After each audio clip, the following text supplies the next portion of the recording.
ছোট বোন পেজ কাছে হলো একটি টোকেন তোলার সুযোগ।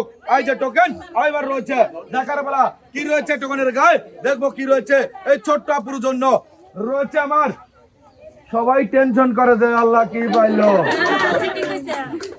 আরে দেখবো কি রয়েছে ছোট্ট আপুর জন্য। রয়েছে 2 লিটার সয়াবিন তেলের বোতল, 1 কেজি পোলোয়ার চাল, 2 কেজি লবণ আর 2 কেজি রয়েছে কি কত একটু তালি দেন, রয়েছে আটা। এই যে আমার পরে আমি এখানে দাঁড়াও। এই যে 2 কেজি আটা, 2 কেজি লবণ, 1 কেজি পোলোয়ার চাল আর 2 লিটার সয়াবিন তেলের বোতল। কেমন লাগলো? অনেক ভালো, চলো।